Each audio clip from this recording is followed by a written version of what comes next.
নমস্কার বন্ধুরা, শ্রাবণী ব্লগে আপনাদেরকে অনেক অনেক স্বাগতম। শুভ সকাল। আপনারা সবাই ভালো আছেন আশা করি। আমি ভালো আছি। আজকে প্রতিদিনের মতো আজকেও আমি মেনু নিয়ে চলে এসেছি। আজকের রেসিপির নাম হচ্ছে ইলিশ মাছের মাথা দিয়ে কচু শাক। এই যে এখানে কচু শাক নিয়ে নিয়েছি সেদ্ধ করে, মাছ ভাজা আছে, কড়াইয়ে তেল গরম হয়ে গেছে। এখানে আছে রসুন বাটা, পেঁয়াজ বাটা, জিরে বাটা, কাঁচা লঙ্কা আর মাছ ভাজা। এখানে আছে কালো জিরে, হলুদ গুঁড়ো, নুন, লঙ্কা গুঁড়ো। কড়াইয়ে তেল দেখুন বন্ধুরা গরম হয়েই গেছে। আমি এখন দিয়ে দিলাম এতে কালো জিরে। এবার দিয়ে দেব রসুন বাটাটা।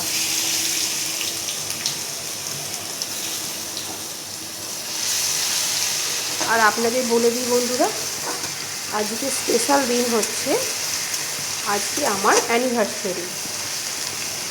তা বাড়িতে অনেক কুটুম আসার কথা ছিল লোকজন, কিন্তু একটু অসুবিধার জন্য তারা আসতে পারেনি। সেই জন্যে আর ব্লগটা আমি এখন করলাম না, অন্য সময় আমি দেখিয়ে দেবো ব্লগটা।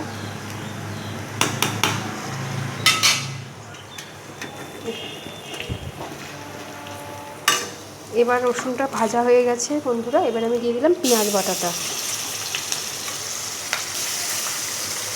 দিয়ে এবার ভালো করে ভেজে নেব।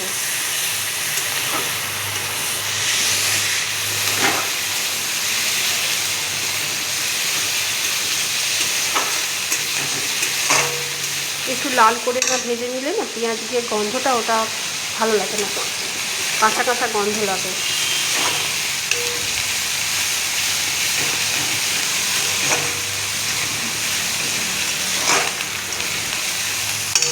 একটু সামান্য লবণ দিয়ে দিলাম।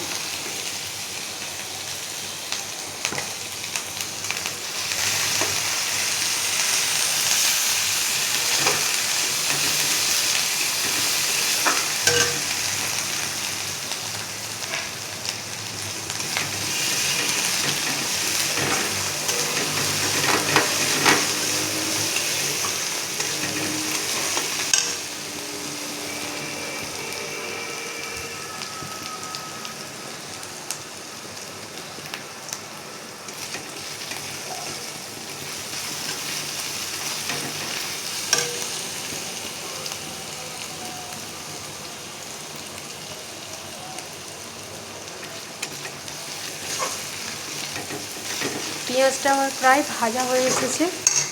এবার আমি দিয়ে দেবো জিরা বাটাটা। বাটা জিরেটা আমি দিয়ে দিয়েছি।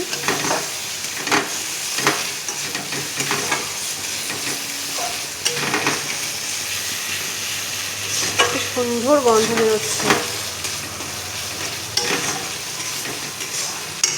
এবার দিয়ে দেবো কচু শাকটা, সেদ্ধ করা কচু শাকটা।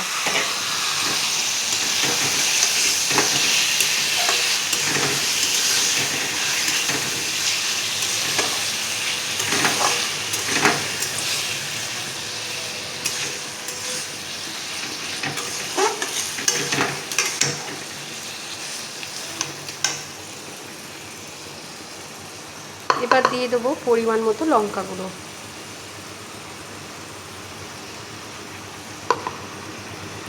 পরিমাণ মতো লঙ্কা গুঁড়োটা আমি এবার দিয়ে দেবো।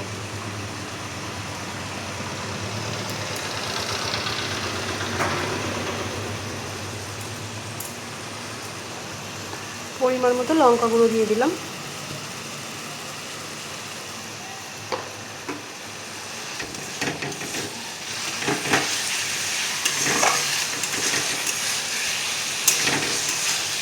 এবার দিয়ে দেবো ভাজা ইলিশ মাছের মাথাগুলো।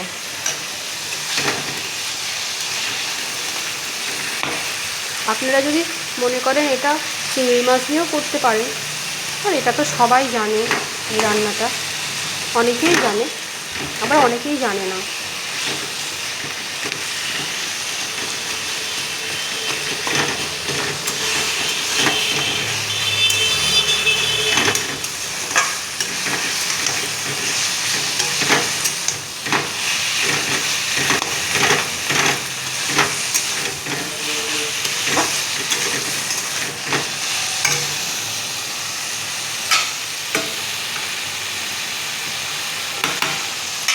এবার দিয়ে দেবো পরিমাণ মতো হলুদ গুঁড়ো।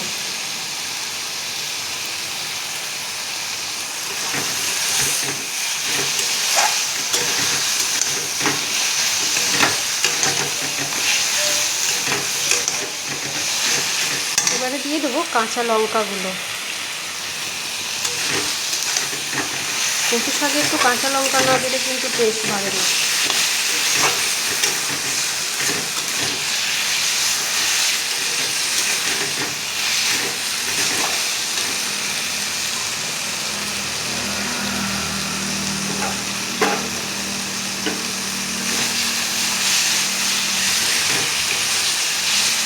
একটু লবণটা কম লাগছে, দিয়ে দিচ্ছি সামান্য লবণ।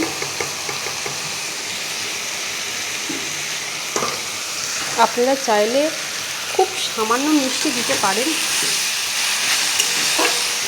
আমাদের আবার মিষ্টিটা খায় না আপনার দাদা,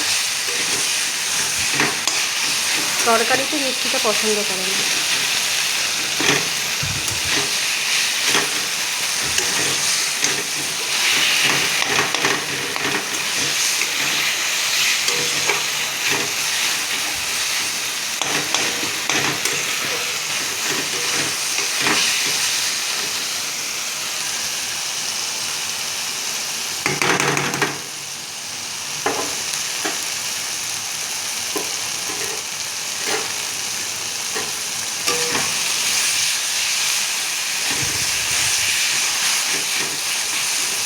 রেসিপিটা আমার রেডি। যদি আপনাদের ভালো লেগে থাকে তাহলে প্লিজ কমেন্টে জানাবেন আর সাবস্ক্রাইব করতে ভুলবেন না। আজকের মতো এখানেই টাটা। পরে আসবো নতুন ভ্লগ নিয়ে, আমার অ্যানিভার্সারি ভ্লগ।